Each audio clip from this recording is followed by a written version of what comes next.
حضرت مولا کائنات رضی اللہ تعالی عنہ کی بڑی شان ہے، ان پر جتنا بیان کیا جائے وہ کم ہے۔ مولا کائنات رضی اللہ تعالی عنہ کے حوالے سے بہت اچھی باتیں اور بڑی خوبصورت حدیثیں حضرت نے ابھی بیان فرمائیں، آپ نے سماعت کیا۔ ہم ذکر کریں گے تھوڑا سا خاتون جنت سیدہ زاہدہ طیبہ طاہرہ جان احمد کی راحت پہ لاکھوں سلام، جس کا آنچل نہ دیکھا مہو مہر نے۔ جانتے ہیں کس کا ذکر ہو رہا ہے؟ جس کا آنچل نہ دیکھا مہو مہر نے۔ میرے آقا نے ارشاد فرمایا قیامت کا وہ دن ہے کہ جس دن خاتون جنت جب گزریں گی تو ندا دینے والا ندا دے گا، اے اہل محشر اپنی نظروں کو جھکا لو، محبوب کی بیٹی فاطمہ کا گزر ہونے والا ہے۔ اس کا ذکر کرنے لگے ہیں ہم اور آپ۔ الحمدللہ اللہ کے محبوب صلی اللہ علیہ وسلم کی بیٹی جن کے لیے میرے آقا نے ارشاد فرمایا فاطمہ بضعۃ منی، فاطمہ میرے جگر کا ٹکڑا ہے۔ آپ اندازہ لگائیے، اولاد میں ماں باپ کو سب سے بڑی محبت ہوتی ہے اور اولاد کو بھی ماں باپ سے بڑی محبت ہوتی ہے، لیکن بیٹوں اور بیٹیوں کی محبت کرنے کا انداز بڑا مختلف ہوتا ہے۔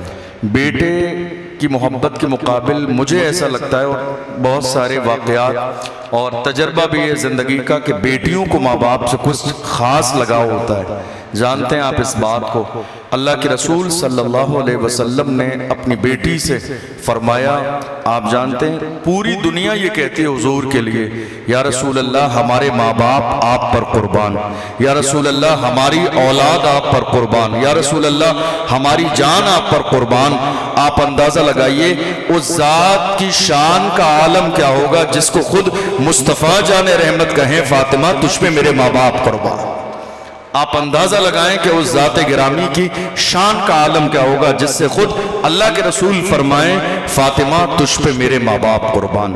ہماری مائیں اور بہنیں نیچے جماعت خانے میں LED پر ہمارا یہ پروگرام دیکھ رہی ہیں، خاتون جنت کی سیرت کو سن کے جائیں اس نیت کے ساتھ کہ خاتون جنت کی سیرت اپنی زندگی میں ہم شامل کریں گے، اور جس نے اپنی زندگی میں خاتون جنت کی سیرت کو شامل کر لیا اللہ نے اس کی دنیا کو بھی بہتر کر دیا، آخرت کو بھی بہتر کر دیا۔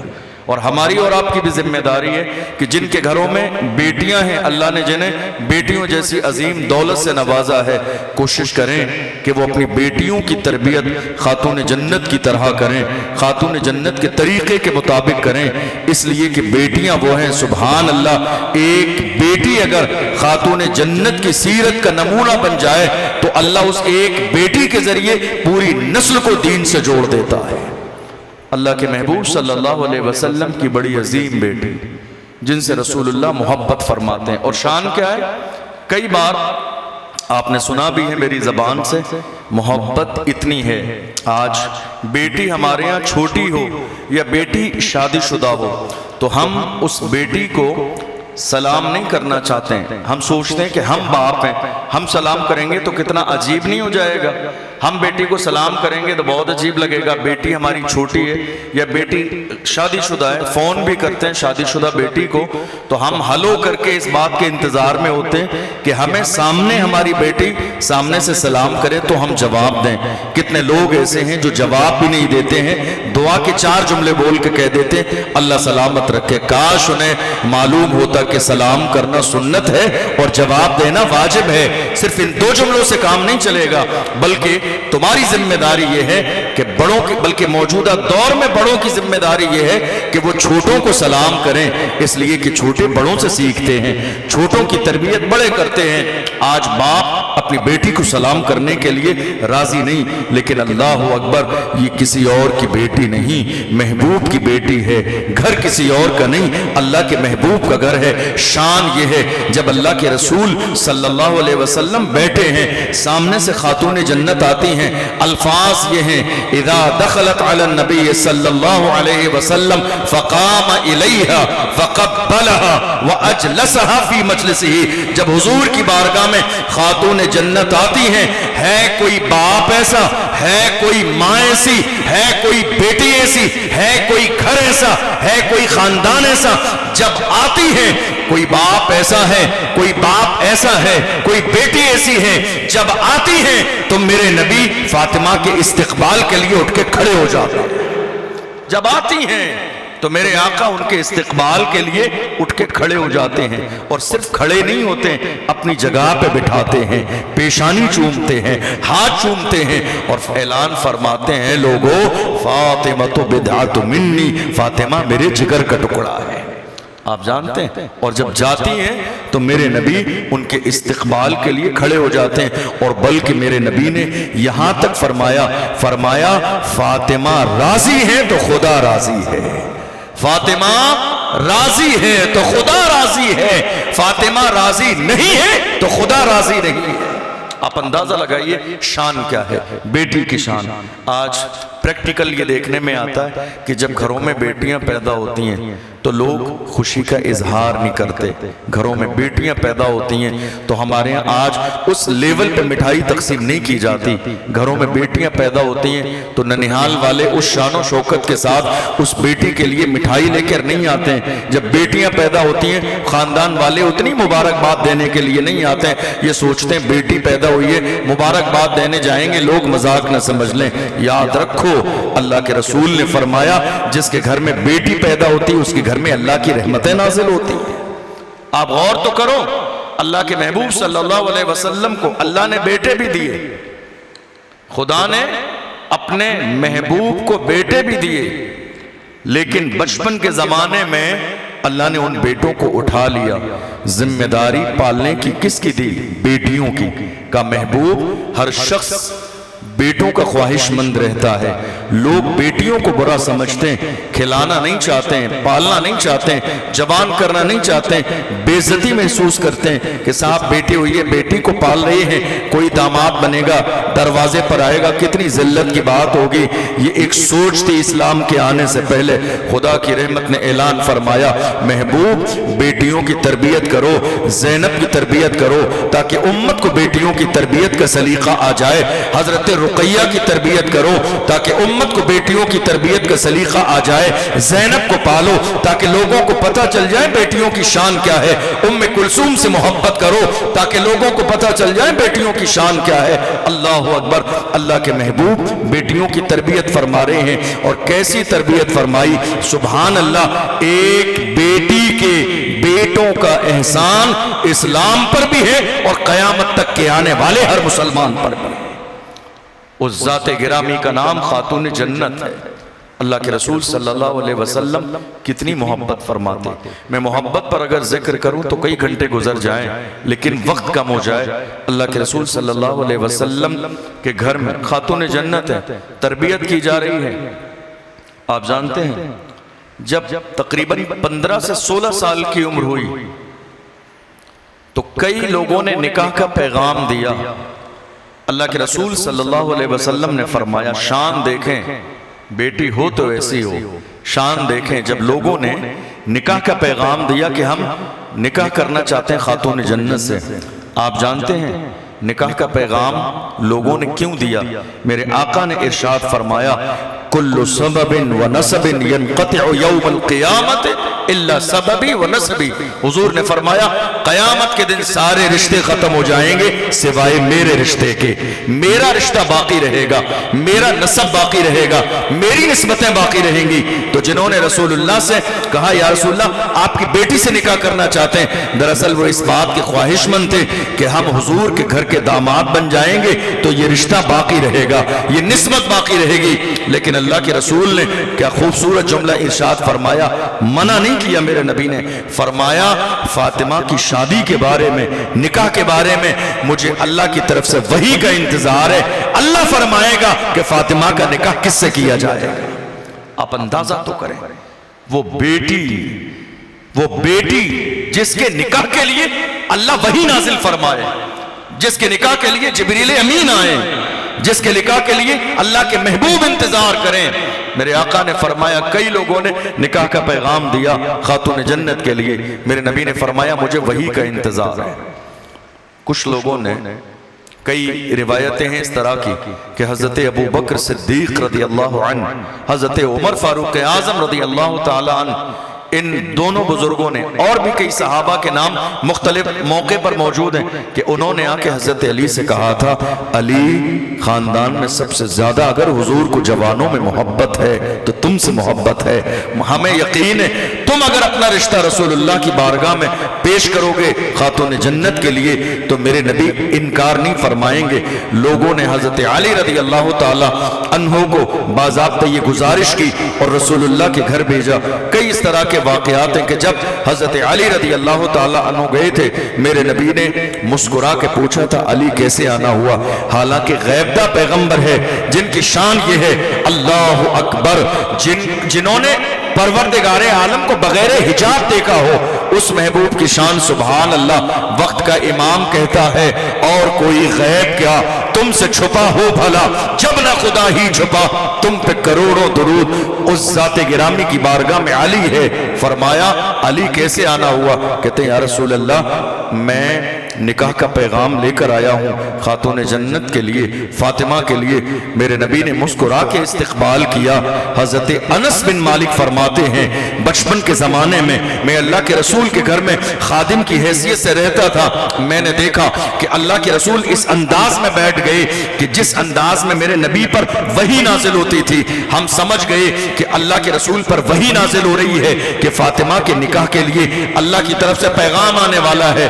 اس کے تھوڑی دیر کے بعد جب میرے آقا کی حالت بالکل نارمل ہوئی تو میرے آقا نے ارشاد فرمایا بلال جاؤ میرے ابو بکر کو بلا کے لے آؤ، عمر کو بلا کے لے آؤ، طلحہ زبیر کو بلا کے لے آؤ، انصار کو بلا کے لے آؤ، میری بیٹی فاطمہ کا نکاح میں علی سے کرنے والا ہوں۔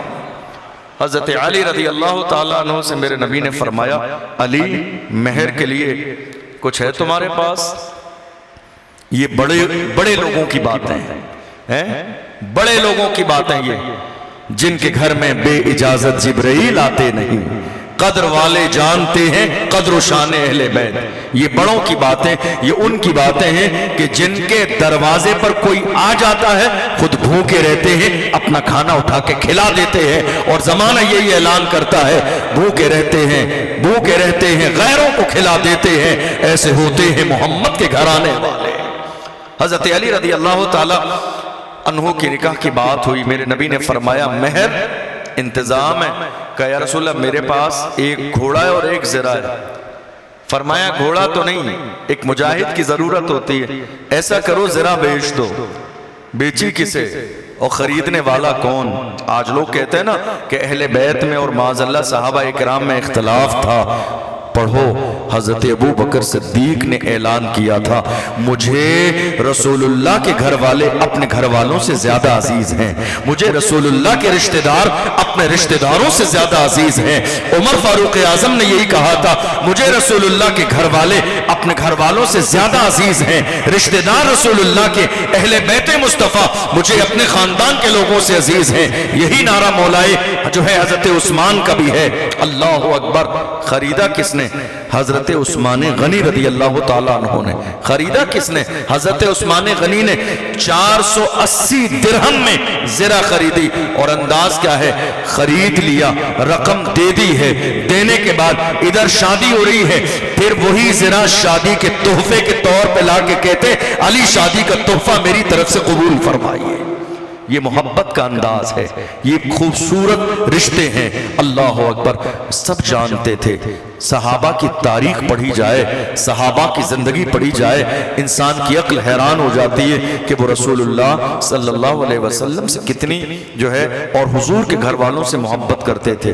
شادی ہوئی، اس کے بعد اللہ کے رسول نے اپنی بیٹی کو نکاح فرمایا۔ حضرت حارثہ بن نعمان نے اپنا مکان دیا، رخصت فرمایا، چند سامان دیے اللہ کے رسول صلی اللہ علیہ وسلم نے۔ بہت سارے لوگ آج اس کو دلیل بناتے ہیں کہ نہیں صاحب جہیز تو رسول اللہ نے بھی دیا تھا، اس لیے جہیز کا لینا دینا سنت ہے۔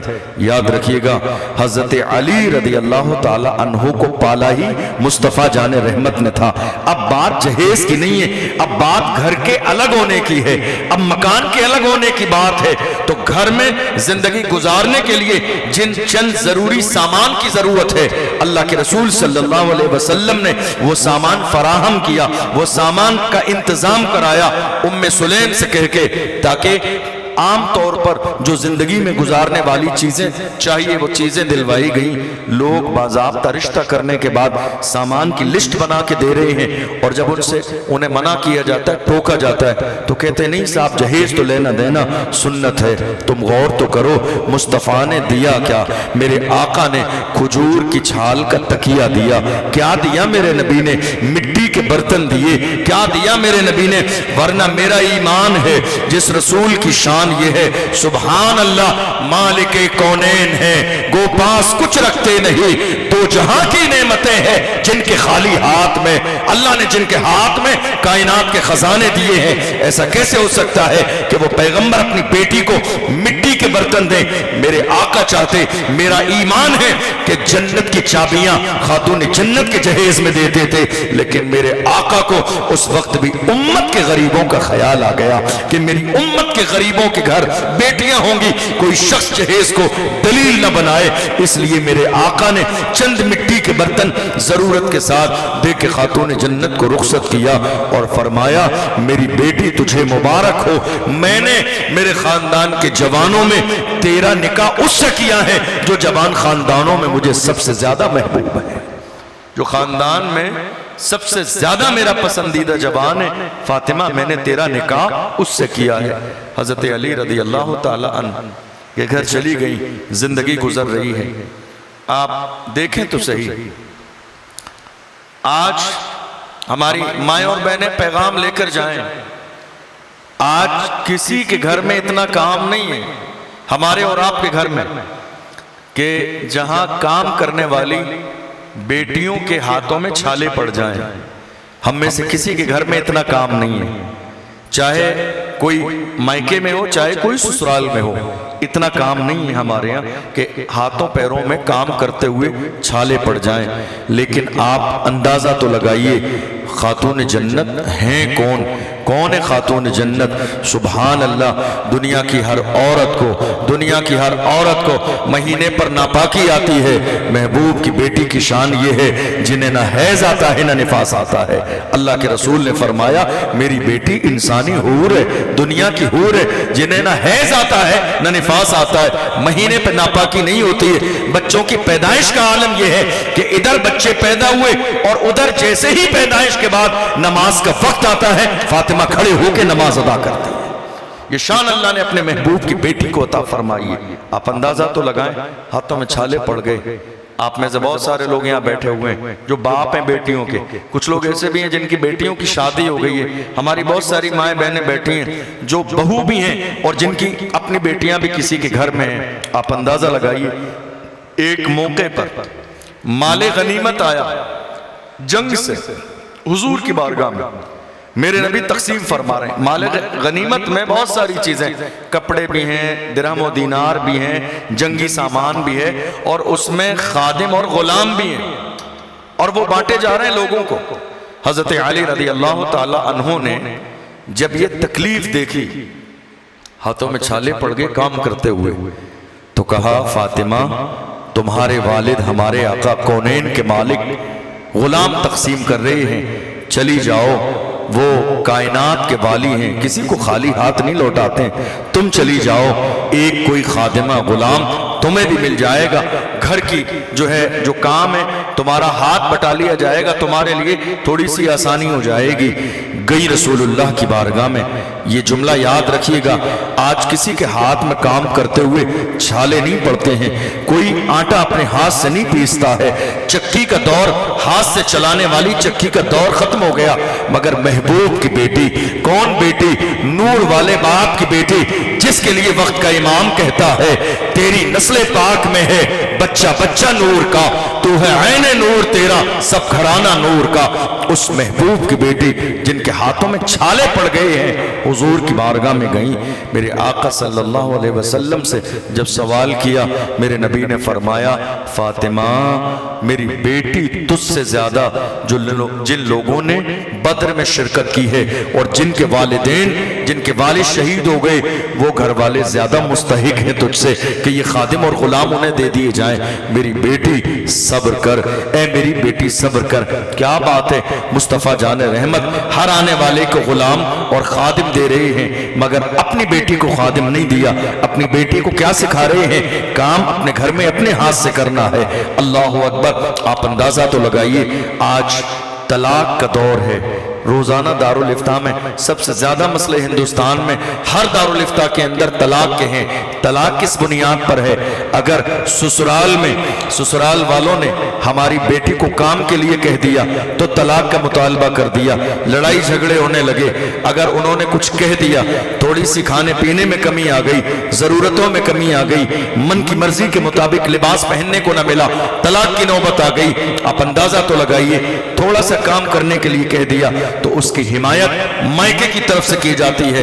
فون کا دور ہے، لوگ فون کر کے کہتے ہیں خبردار خبردار، ہماری بیٹی غلام اور خادم نہیں ہے جو تمہارے گھر کے کپڑے دھوئے گی، کھانا بنائے گی۔ گرمی کے سیزن میں ہماری بیٹی کو گرمی میں کچن میں جانے کی عادت نہیں ہے، ہماری بیٹی تمہارے گھر کے کام نہیں کرے گی۔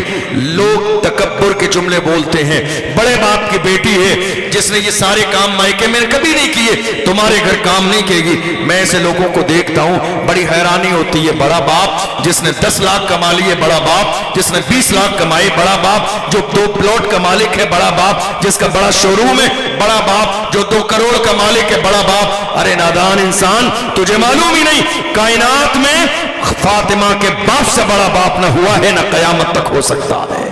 فاطمہ کے باپ سے بڑا باپ، جس باپ کی شان یہ ہے اشارہ کریں تو ڈوبا ہوا سورج واپس آئے، اشارہ کریں تو درخت چلنے لگے، وہ اشارہ کریں تو کنکریاں کلمہ پڑھیں، وہ اشارہ کریں تو انگلیوں سے پانی کے چشمے جاری ہو، وہ تھوک لگا دیں تو الو کی آنکھیں بہتر ہو جائیں، وہ تھوک لگا دیں اللہ اکبر لوگوں کی ہڈیاں ٹوٹی جڑ جائیں۔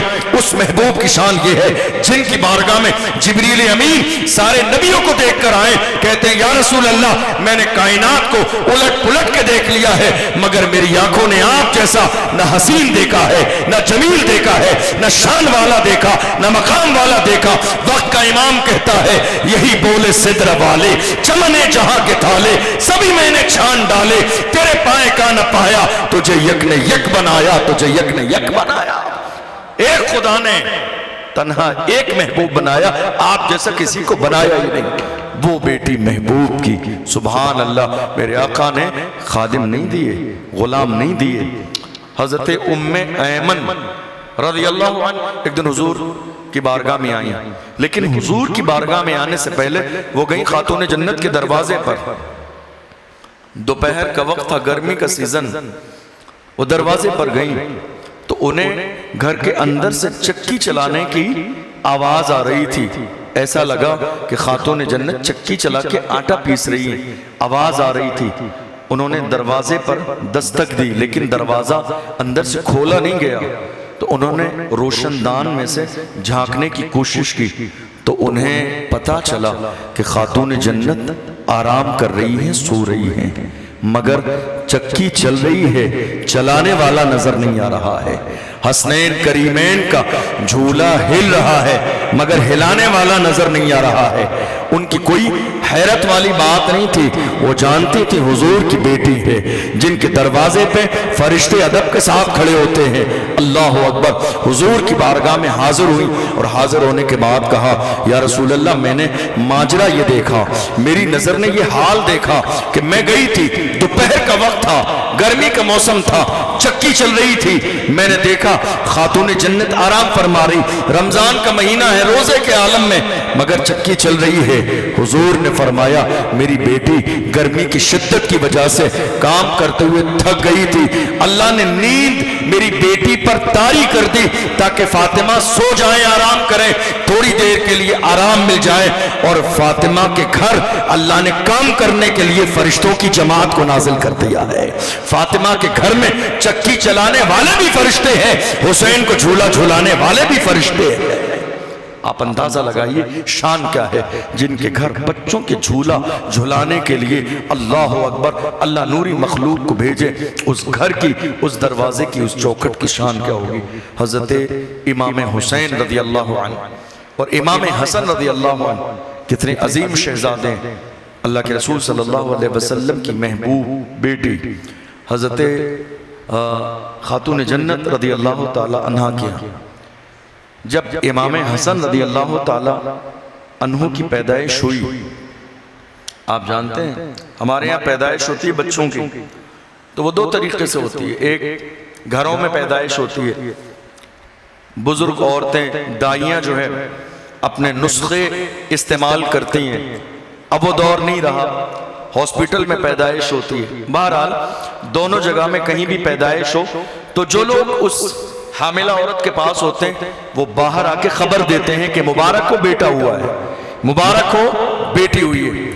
آپ اندازہ لگائیے ہمیں دائیاں اور ڈاکٹر مبارکباد دیتے ہیں، آپ اندازہ لگائیے حسین وہ ہیں جن کی پیدائش کی مبارکباد مصطفیٰ جان رحمت کو جبریل امین نے آ کر دی ہے۔ یا رسول اللہ مبارک ہو آپ کی بیٹی فاطمہ کے گھر اللہ نے بیٹا پیدا فرمایا ہے۔ اللہ کے رسول صلی اللہ علیہ وسلم تشریف لائے، فرمایا مجھے دکھاؤ۔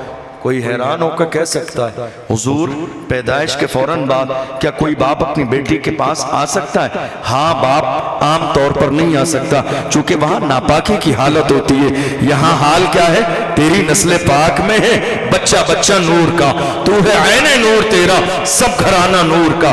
میرے آقا تشریف لائے، گود میں لیا، پیار کیا، ایک کان میں اذان دی، دوسرے میں تکبیر کہی۔ کئی روایتوں میں حضرت علی سے کہا علی نام کیا رکھا؟ انہوں نے کہا یا رسول اللہ میرے ذہن میں حرب، عرب کا یہ دستور تھا کہ عرب کے لوگ اپنے بچوں کا نام بہادر جو ہے جس کے معنی ہوتے تھے بہادری والے، جنگجو والے، شجاعت والے، طاقت والے، وہ نام رکھتے ہیں۔ یا رسول اللہ میرے ذہن میں نام حرب جس کا مطلب ہوتا ہے جنگجو، بہادر، طاقت اور ہمت والا۔ اللہ کے رسول صلی اللہ علیہ وسلم نے فرمایا یہ بہتر نہیں۔ ایک روایت میں ہے کہ حضرت علی نے کہا یا رسول اللہ آپ کے ہوتے ہوئے میں نام کیسے رکھ سکتا ہوں؟ یا رسول اللہ آپ موجود ہیں۔ فرمایا ہم نام کے معاملے میں انتظار کریں گے، میرا رب یہ اعلان فرمائے گا کہ اس بچے کا نام کیا رکھا جائے گا۔ آپ اندازہ تو لگاؤ جس گھر کے بچوں کے نام بھی اللہ کی طرف سے آئیں، بھیجنے والی رب کی ذات، لانے والی جبریل کی ذات، آپ اندازہ لگائیے۔ اللہ اکبر۔ حضرت جبریل امین آئے، کہا ہارون علیہ السلام کے بیٹے کے نام پر شبر نام رکھے جس کا معنی ہوتا ہے حسن۔ اللہ کے رسول صلی اللہ علیہ وسلم نے حسن نام رکھا۔ مصطفیٰ جان رحمت نے اذان دی، 7ویں دن عقیقہ کیا گیا، بال بنائے گئے، بالوں کے برابر چاندی صدقہ کر دی گئی اور اس کے بعد تربیت کی جا رہی ہے۔ حال یہ ہے کتنی محبت کرتے ہیں اللہ کے رسول امام حسن رضی اللہ تعالی عنہ سے۔ ایک دن کاندھے پہ بٹھا کے میرے نبی جا رہے تھے، سامنے سے آنے والوں نے دیکھا۔ جانتے ہیں جب کوئی بڑی ذات، آپ کو مثال کے لیے کہتا ہوں، آپ جس پیر سے وابستہ ہیں، کوئی سید زادے ہوں، کوئی آل رسول ہوں، اور وہ آپ کے گھر تشریف لائیں اور آپ کے چھوٹے سے بچے کو گود میں لے لیں تو آپ کیا کرتے ہیں؟ فوراً تیزی کے ساتھ اپنا موبائل نکال کے، کیمرہ نکال کے سوچتے ہیں اس لمحے کو قید کر لیں، یہ لمحہ ہمارے پاس محفوظ رہے گا۔ کیوں؟ سعادت کی بات ہے کہ ہمارے بیٹے کو سید زادے نے گود میں لیا ہے، سینے سے لگایا ہے۔ اللہ اکبر۔ اس لمحے کو ہم قید کرنے کی کوشش کرتے ہیں۔ آپ اندازہ لگائیے جس کو مصطفیٰ جان رحمت نے کاندھے پہ بٹھایا ہو، اس امام حسن کی شان کا عالم کیا ہوگا۔ نکلتے جا رہے، سامنے سے لوگ آ رہے ہیں، دیکھ کر رش کر رہے ہیں۔ ایک صحابی نے کہا اللہ اکبر، مسکرا کے کہا حسن سواری کتنی اچھی ہے جس پر تم سوار ہو، سواری کتنی اچھی ہے۔ جواب مصطفیٰ نے دیا سواری دیکھنے والے یہ بھی دیکھ سوار ہونے والا کتنا عظیم ہے، یہ بھی دیکھ جو میرے کاندھے پہ سوار ہے وہ کتنا عظیم ہے۔ حضرت امام حسن رضی اللہ عنہ، اور تقریباً 1 سال کے اندر جو ہے مختلف مہینے بیان کیے گئے، 7 مہینے، 8 مہینے، 9 مہینے تک، کہ حضرت امام حسین رضی اللہ تعالی عنہ کی پیدائش ہوئی۔ حضرت امام حسن رضی اللہ عنہ 15 رمضان اور امام حسین رضی اللہ تعالی عنہ 5 شعبان پیدا ہوئے، سیم خبر دی گئی۔ امام حسین رضی اللہ تعالی عنہ کی پیدائش سے پہلے حضور کی چچی جان حضور کے پاس آئیں، کہا میں نے خواب دیکھا ہے۔ خواب یہ ہے، کہا یا رسول اللہ بہت ڈر والا خواب ہے، بیان کرنے کی ہمت نہیں ہے۔ میرے آقا صلی اللہ علیہ وسلم نے فرمایا بیان کرو۔ کہا یا رسول اللہ میں نے خواب یہ دیکھا ہے کہ آپ کے جسم کے گوشت کا ایک ٹکڑا کاٹا گیا ہے اور وہ میری گود میں دیا گیا ہے۔ حضور نے فرمایا مبارک ہو، خواب اچھا ہے، میری بیٹی کے گھر میں بیٹا پیدا ہوگا جو تمہاری گود میں دیا جائے گا۔ حضرت امام حسین رضی اللہ عنہ پیدا ہوئے، حضرت ام الفضل کی گود میں دیے گئے۔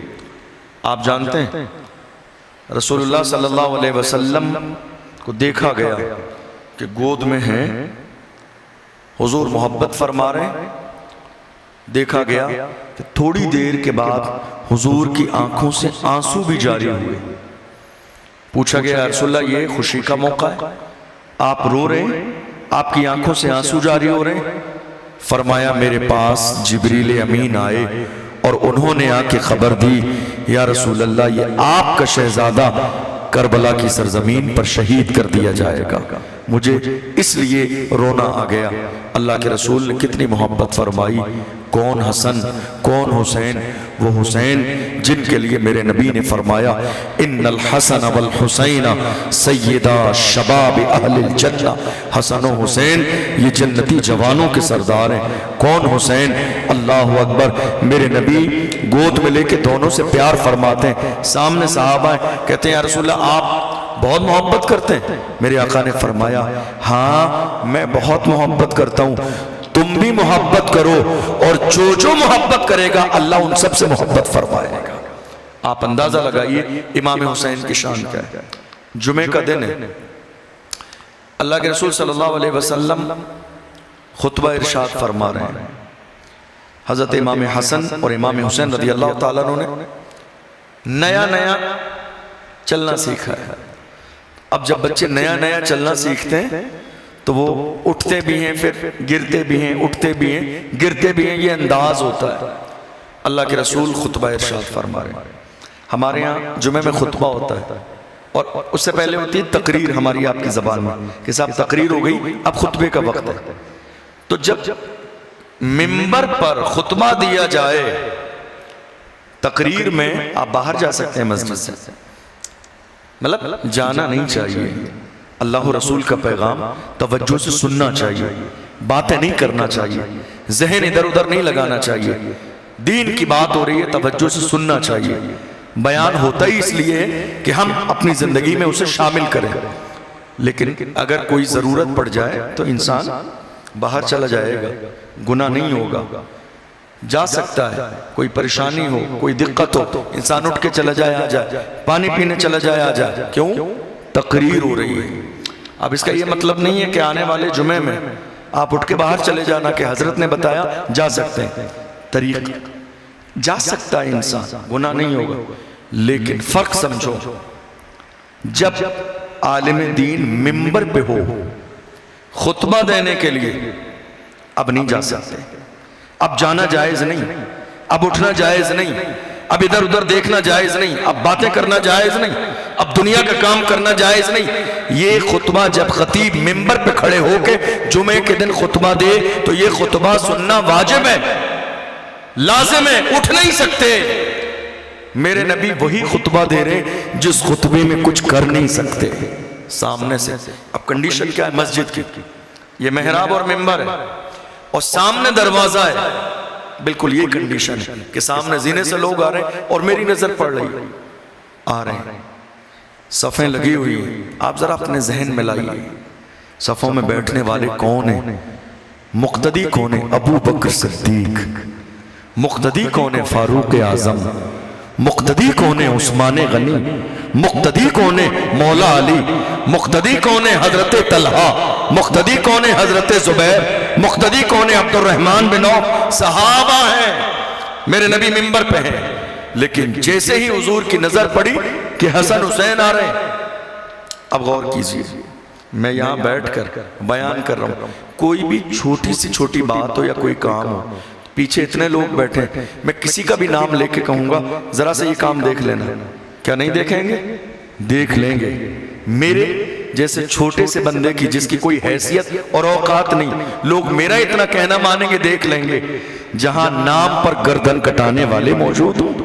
حسن یوسف پہ کٹی مصر میں انگشت زنا، سر کٹاتے ہیں تیرے نام پہ مردان عرب، جہاں نام پہ جان دینے والے بیٹھے ہوں۔ کیا رسول اللہ انہیں اشارہ کریں گے؟ میرے نبی چاہتے سامنے دیکھ کے جو سب سے پچھلی صف میں تھے ان سے کہتے ذرا اٹھ کے حسن حسین کو گود میں لے کر آؤ، لیکن میرے نبی نے ایسا نہیں کیا، بلکہ مقام بتانے کے لیے مصطفیٰ جان رحمت نے منبر سے اتر کے خطبہ چھوڑ کر سامنے جا کر حسن حسین کو گود میں لا کر سامنے بٹھا کر یہ بتا دیا، اے لوگو میں نے حسین حسن کو گرنے نہیں دیا۔ حضرت امام حسین نے کربلا کی سرزمین پر شہادت سے پہلے مدینے کی طرف دیکھ کے اپنے انداز میں کہا، نانا آپ نے مجھے گرنے نہیں دیا تھا، دیکھ لیجئے اسلام کے جھنڈے کو میں نے بھی آج کربلا میں گرنے نہیں دیا ہے۔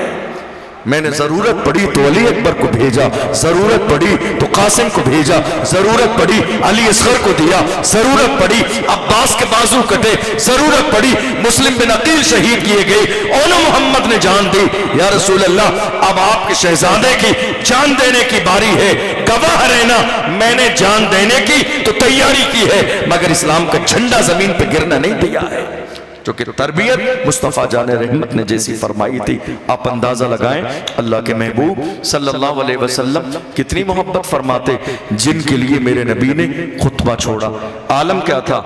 وقت وہ بھی آتا تھا مختلف نمازوں میں اللہ کے رسول صلی اللہ علیہ وسلم جب نماز میں ہوتے تھے، امام حسن اور امام حسین تشریف لاتے تھے تو رکوع کی حالت میں بھی پیٹھ پر سوار ہوتے تھے یہ شہزادے، اور سجدے کی حالت میں نے کتابوں میں پڑھا کہ جب اللہ کے رسول رکوع کرتے تھے اور یہ شہزادے پیٹھ پر سوار ہوتے تھے تو میرے نبی اپنے دونوں پیروں کے درمیان رکوع کی حالت میں اتنی جگہ بنا دیتے تھے کہ پیروں کے درمیان سے بھی حسن حسین نکل جائے انہیں تکلیف نہ ہو۔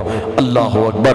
نہ کائنات میں کوئی ایسا نانا ہے، نہ ایسے نواسے ہے، نہ ایسی محبت کی داستان کہیں آپ کو ملے گی کہ جیسی محبت اللہ کے رسول نے امام حسن اور امام حسین سے فرمائی۔ ایک دن حضور کی بارگاہ میں خبر لائی گئی، کہا گیا خاتون جنت بہت رو رہی ہیں۔ اللہ کے رسول صلی اللہ علیہ وسلم گوارا نہیں تھا کہ میرے نواسے اور میری بیٹی کی آنکھ میں آنسو آ جائے، تشریف لے گئے میرے نبی، خاتون جنت کو روتے ہوئے دیکھا، فرمایا فاطمہ رونے کی وجہ کیا ہے، رونے کا سبب کیا ہے؟ حضرت خاتون جنت نے عرض کی ابا بات یہ ہے کہ صبح سے حسن حسین میری نظر سے غائب ہیں، نکلے تھے آپ کی بارگاہ میں حاضر ہونے کے لیے لیکن ابھی تک مجھے نظر نہیں آ رہے ہیں، اس لیے میری بے چینی اور بے قراری بڑھ گئی ہے۔ اللہ اکبر! میرے آقا نے فرمایا فاطمہ پریشان نہ ہو، حسن حسین تنہا نہیں ہوتے ہیں، وہ جہاں بھی ہوتے ہیں اللہ نے ان کی حفاظت کے لیے فرشتوں کو مقرر کر دیا ہے۔ میری بیٹی پریشان ہونے والی بات نہیں ہے۔ اللہ کے رسول صلی اللہ علیہ وسلم نے ہاتھ اٹھا کے دعا کی، اے اللہ جس طرح تو نے نوح کی حفاظت فرمائی، جس طرح تو نے مچھلی کے پیٹ میں نبی کی حفاظت فرمائی، جس طرح تو نے کنویں میں یوسف کی حفاظت فرمائی، اے میرے رب تو میرے شہزادوں کو، میرے بیٹوں کو سلامت رکھنا۔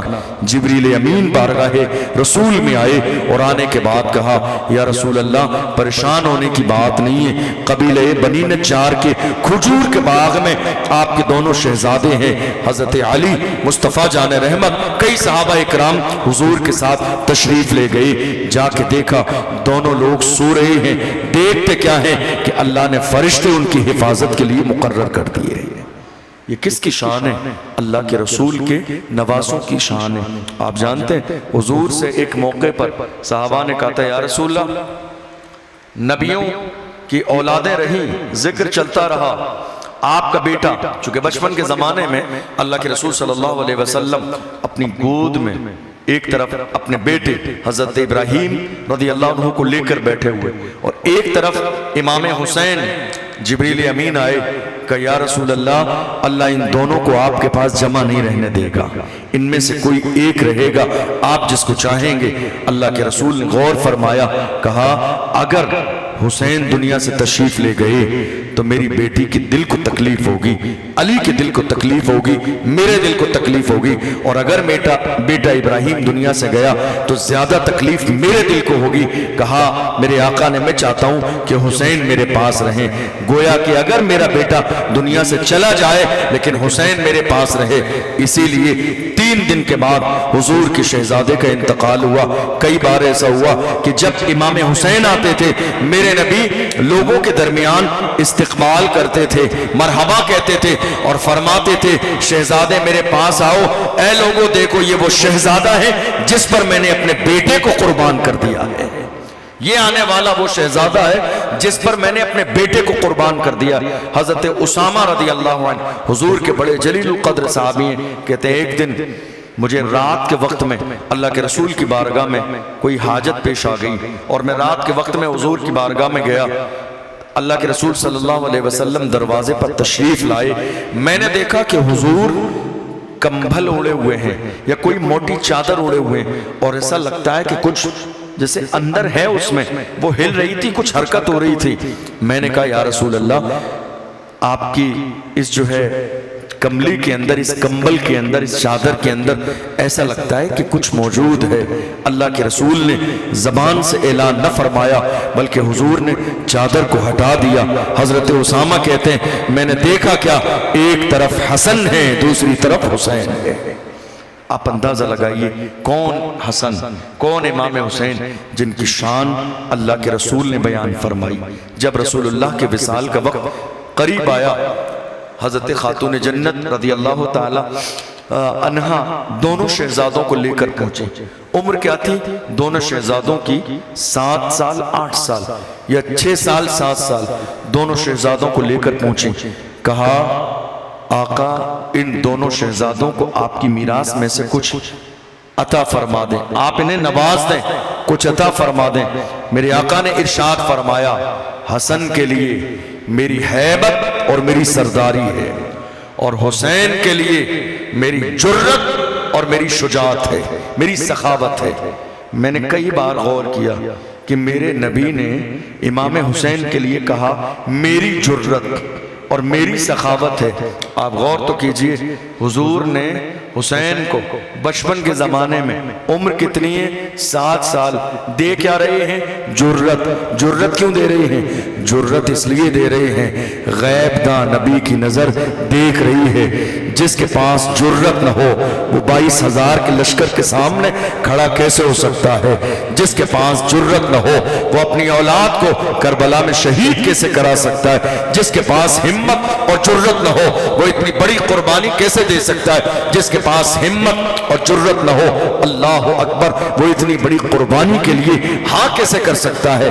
میرے آقا نے ہمت اور جرت عطا فرمائی، اور بچپن کے زمانے سے آپ جانتے ہیں نا کوئی بھی شخص آپ کے سامنے جب باکمال نظر آتا ہے نا تو یہ کمال 4 دن کا نہیں ہوتا ہے، یہ کمال اچانک سے نہیں ملتا ہے۔ مشین کا بٹن دبانے سے لوگ تیار نہیں ہوتے ہیں، بٹن دبانے سے شخصیات کی تعمیر نہیں ہوتی ہے، زندگیاں قربان کرنی پڑتی ہیں تب جا کے ایک شخص شخصیت بنتا ہے۔ ایک شخص کو شخصیت بننے کے لیے 20 سال کی زندگیاں قربان کرنی پڑتی ہیں۔ مشین نہیں ہے کہ آپ نے بٹن دبا دیا شخصیت تیار ہو گئی۔ یہ علماء آپ کی نگاہوں کے سامنے بیٹھے 4 دن میں تیار نہیں ہوئے، ان کے والدین نے بچپن کے زمانے سے تربیت اس انداز میں کی ہے 20 سے 25 سال تک کہ یہ رسول اللہ کا دین اپنے سینے میں بسائیں اور جہاں جائیں مصطفیٰ کا دین لوگوں کو سکھائیں۔ تربیت کیسے کی گئی؟ بچپن کا زمانہ ہے، حضرت امام حسن اور امام حسین رضی اللہ عنہما بیمار ہوئے۔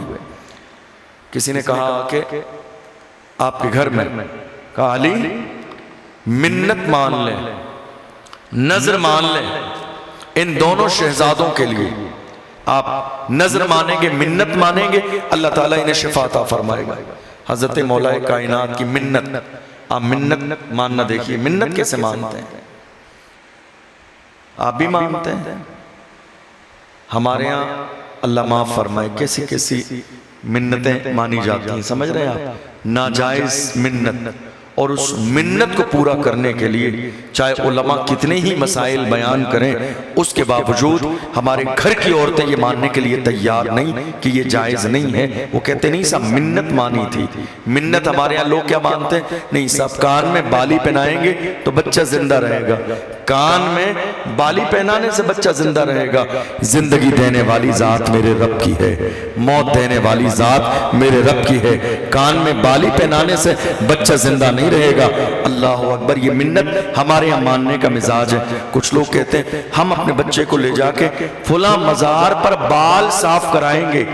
مزار پر بال صاف کرانے کی جگہ نہیں ہے، بلکہ وہاں صفائی کی جگہ ہے کہ وہاں گندگی نہ ہو، آپ وہاں لے جا کے بال نہ صاف کرائیے۔ منت ہم مان رہے ہیں۔ منت علی نے کیا مانگی؟ کہا اگر میرے بچوں کو صحت یابی مل جائے تو میں اللہ کی رضا کے لیے 3 دن روزے رکھوں گا۔ مولا علی نے بھی روزے رکھا، شفا مل گئی ہے، روزے رکھے 3 دن۔ خاتون جنت نے بھی روزے رکھے، آپ کی کنیز حضرت فضا رضی اللہ عنہا نے بھی روزہ رکھا، روزہ رکھ لیا۔ افطار کا وقت قریب آیا، گھر میں افطار کے لیے کچھ ہے۔ دیکھیے ایک بات بتاؤں آپ کو، بڑی اچھی بات، بس 10 منٹ اور آپ کو بات بتاؤں۔ سب کچھ ہوتے ہوئے دینا کمال نہیں ہوتا ہے۔ سب کچھ ہے، آپ نے اس میں سے کچھ دے دیا، یہ کمال نہیں ہے۔ کمال تو جب ہے جب آپ کے اپنے کھانے کے لیے اتنا ہی ہو اور وہ کسی غریب کو اٹھا کر دے دے۔ افطار کے لیے گھر میں کچھ نہیں ہے، حضرت علی رضی اللہ عنہ بطور قرضہ جو لے کر آئے، 3 حصے کیے گئے، پیسا روزے کی حالت میں خاتون جنت نے، اور 3 الگ الگ حصے کر دیے 3 دن کے لیے۔ اس کے بعد پہلے دن کی جو کی روٹیاں بنائی گئیں، دسترخوان سجایا گیا، رسول اللہ کے گھر والے بیٹھے ہیں۔ اب عالم یہ ہے جیسے ہی مغرب کا وقت ہے، انتظار ہے بلال حبشی کی آواز آ جائے کانوں میں، اللہ اکبر، وقت مغرب قریب ہے۔ اذان کی آواز تو نہیں آئی، ایک مانگنے والے کی آواز دروازے پر آ گئی۔ کہا اے رسول اللہ کے گھر والوں، دنیا یہ اعلان کرتی ہے کہ جو تمہارے دروازے پر آتا ہے وہ خالی ہاتھ واپس نہیں لوٹایا جاتا۔ اے رسول اللہ کے گھر والوں، میں نے کئی دن سے کھانا نہیں کھایا ہے، مسکین ہوں، تمہارے دروازے پر آیا ہوں، اللہ کے واسطے مجھے کھانا کھلا دو۔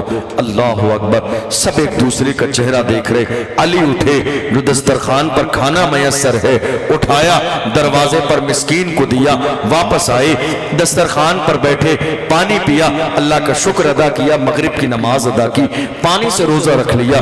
حالم یہ ہے، اس نے کہا تھا میں نے سنا ہے تمہارے دروازے پہ جو بھوکا آتا ہے خالی پیٹ لوٹایا نہیں جاتا ہے۔ روزہ دوسرے دن رکھا، جب دوسرے دن افطار کا وقت ہے، ایک مانگنے والا آیا، کہا یتیم ہوں، میرے سر پہ باپ کا سایہ نہیں، مجھے کچھ نواز دیا جائے، کھانا کھلا دیا جائے۔ علی اٹھے اور اٹھنے کے بعد وہ روٹیاں لی، لے جانے کے بعد دروازے پر سائل کو دی، پانی پیا، افطار کیا، اور اس کے بعد نماز مغرب ادا کی۔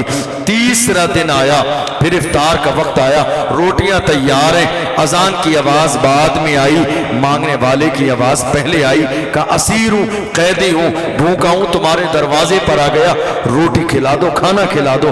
علی نے دے دیا۔ آپ جانتے ہیں مسلسل 3 دن سے گھر میں کھانا نہیں کھایا جا رہا ہے، پانی پر روزے رکھے جا رہے ہیں۔ آپ جانتے ہو کیا ہے یہ تربیت ہے۔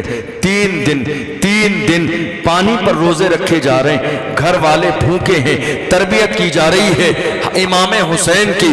حسین کربلا میں تمہیں 3 دن بھوکے بھی رہنا ہے، پیاسے بھی رہنا ہے۔ بچپن کے زمانے سے تربیت کی جا رہی ہے، پیاسے رہنے کی بھی عادت ڈال لو، بھوکے رہنے کی بھی عادت ڈال لو، تاکہ جب سکینہ پریشان ہو، تمہارا بیٹا اور تمہارے بیٹے کا حلقوم پانی سے سوکھ جائے، تب 22,000 کے لشکر کے سامنے تمہارے قدم نہ ڈگمگائے جائیں۔ حسین تربیت کی جا رہی ہے، صبر سیکھ لو، بھوک سے برداشت کرنا سیکھ لو، پیاس برداشت کرنا سیکھ لو۔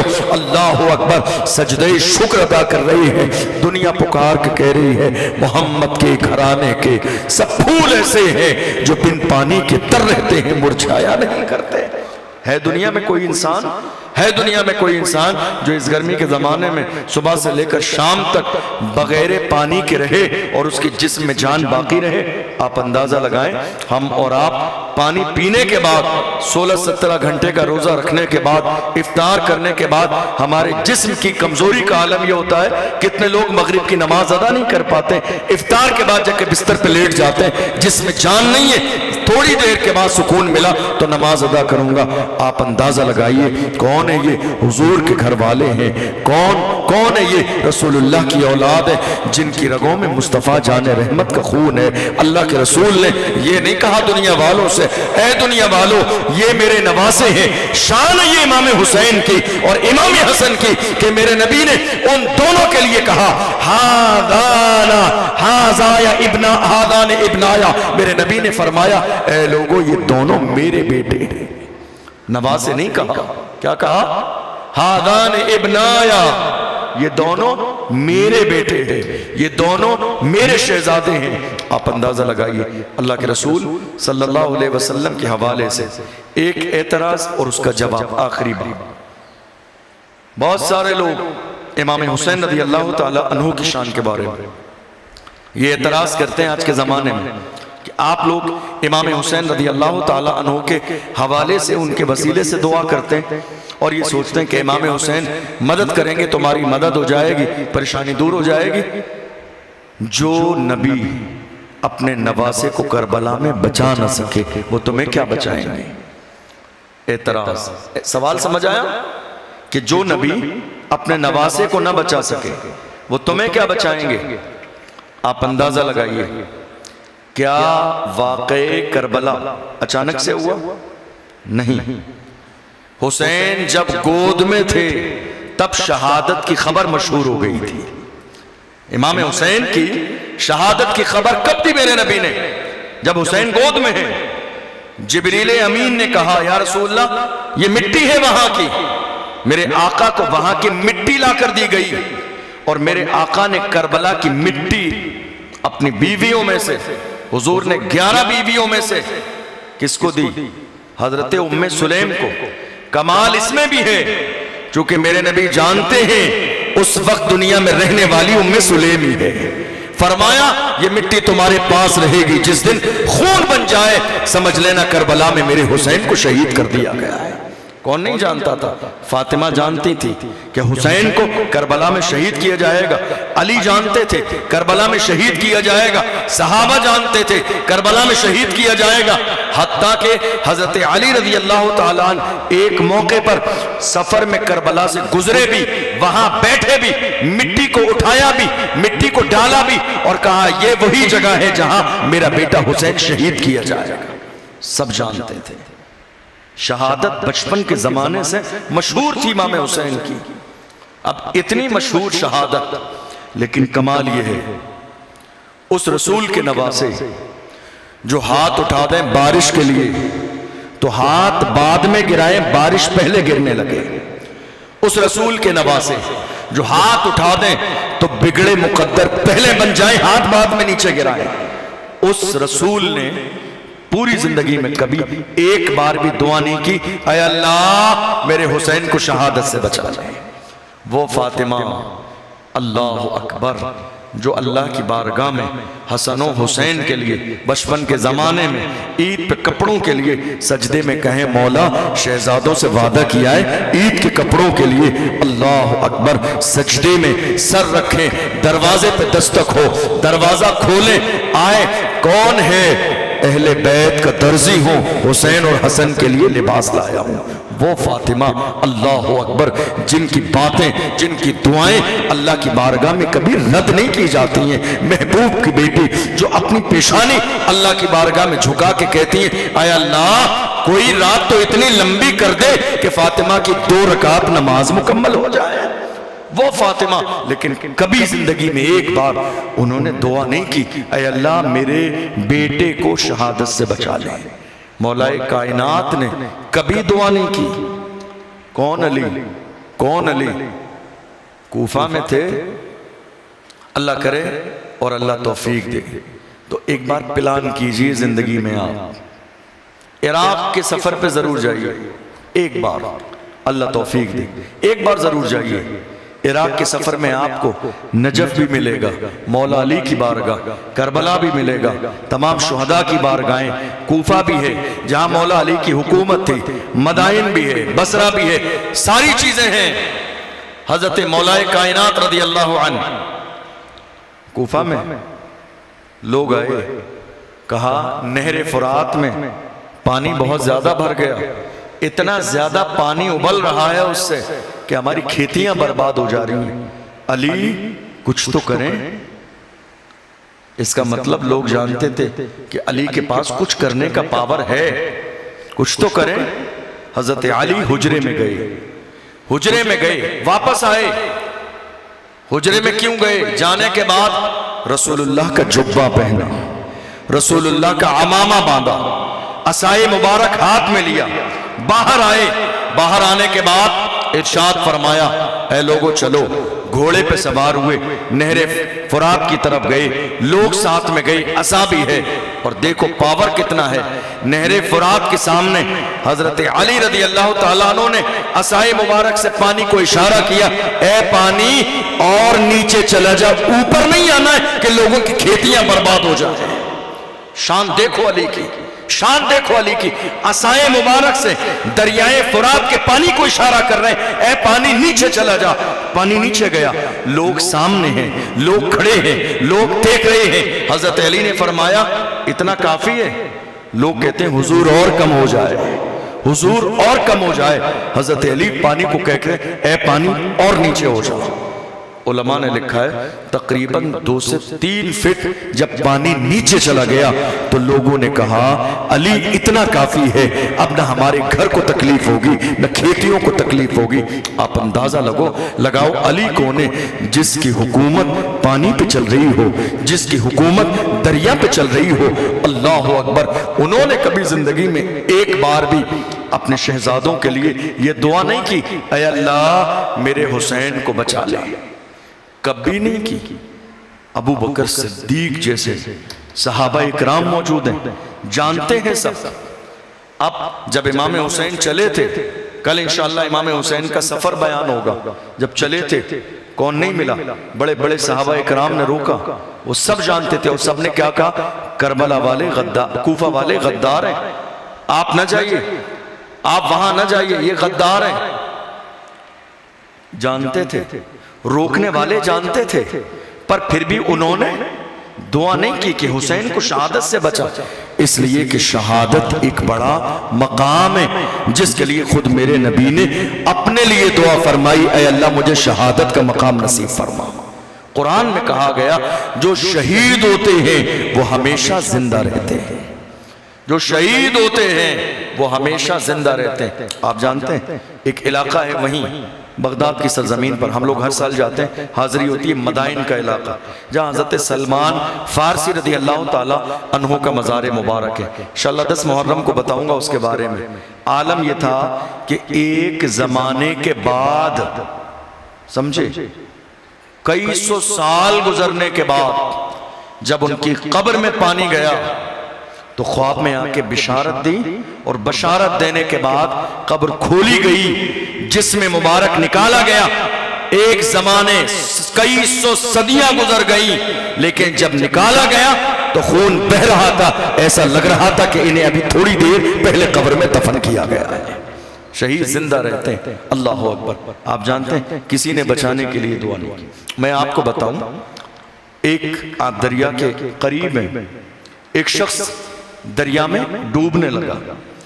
اب دریا میں ڈوبنے والے کو بچانے کے لیے جن چیزوں کی ضرورت ہوتی ہے، جن سامان کی ضرورت ہوتی ہے، آپ کے پاس رسی بھی ہے، آپ کے پاس کشتی بھی ہے، آپ کے پاس اور بھی چیزیں بچانے کے لیے، لیکن ایک شخص ڈوب رہا ہے. آپ بچانے کے لیے گئے نہیں، کیا کہا جائے گا؟ بچا نہیں سکے یا بچایا ہی نہیں. یہ نہیں کہا جائے گا بچا نہیں سکے، بچایا ہی نہیں. اگر وہ جاتے اپنی رسی دریا میں ڈالتے، کشتی دریا میں لے کے جاتے، ہاتھ بڑھاتے، بچانے کی کوشش کرتے، ہر ممکن کوشش کرتے، ان کا اپنا جسم پانی سے بھیگ جاتا، سب کچھ کرنے کے بعد بندہ نہ بچتا تو یہ کہا جاتا بچا نہیں پائے، لیکن بندہ دریا کے کنارے بیٹھ کر دیکھ رہا ہے، اندر گیا ہی نہیں، تو یہ نہیں کہا جائے گا بچا نہیں سکے، بچایا ہی نہیں، یہ نہیں کہا جائے گا مصطفیٰ حسین کو شہادت سے بچا نہیں سکے۔ میرے نبی نے حسین کو شہادت سے محروم نہیں کیا، حسین کو شہید ہونے دیا، اس لیے کہ شہادت ایک عظیم مقام ہے۔ میرے آقا نے فرمایا شہید کے خون کا قطرہ زمین پہ بعد میں گرتا ہے، جنت میں اس کو محل پہلے دکھا دیا جاتا ہے۔ شہید کے خون کا قطرہ زمین پر بعد میں گرتا ہے، اس کا جنت میں محل اللہ پہلے دکھا دیتا ہے۔ آپ اندازہ تو لگاؤ اللہ نے حضرت امام حسن اور امام حسین رضی اللہ تعالی عنہما دونوں کو کتنا عظیم مقام عطا فرمایا۔ ان کی قربانیوں کا حال یہ ہے، صرف ہماری مسجد میں نہیں، ہمارے شہر میں نہیں، ہندوستان میں نہیں، پوری دنیا میں جہاں جہاں کلمہ پڑھنے والے ایمان والے رہتے ہیں، پوری دنیا میں وہاں وہاں ذکر شہدائے کربلا کی محفلیں آج ہو رہی ہیں۔ کوشش کیا تھی؟ کوشش یہ تھی کہ بس کربلا میں امام حسین کو شہید کر دیا جائے تو یہی نام ختم ہو جائے گا، مگر حضور کے غلاموں نے کیا کہا؟ افضل ہے کل جہاں سے گھرانہ حسین کا، نبیوں کا تاجدار ہے نانا حسین کا، ایک پل کی تھی بس حکومت یزید کی، صدیاں حسین کی ہے زمانہ حسین کا۔ اللہ کی بارگاہ میں دعا ہے پروردگار عالم ہم نے جو سنا ہے اسے سمجھنے اور عمل کرنے کی توفیق عطا فرمائے، ہم سب کو شہدائے کربلا کے فیضان سے مالا مال فرمائے۔ کوشش کریں کل انشاءاللہ امام حسین کا جو مدینہ شریف سے مکہ اور مکہ شریف سے کربلا کا سفر ہے وہ تفصیل سے بیان کیا جائے گا، اور پرسوں انشاءاللہ نماز جمعہ کے بعد شہادت کا بیان۔ کوشش کریں کہ کل نماز عشاء کے بعد آپ جلد تشریف لائیں تاکہ زیادہ بیان ہو سکے، چونکہ ہم 12 سے زیادہ بچ چکے ہیں، وقت میں گنجائش نہیں۔ ہماری ماں اور بہنیں بھی ہمارے ساتھ اس محفل میں شریک ہیں، اللہ تعالی ہم سب کو اہل بیت کا صدقہ عطا فرمائے۔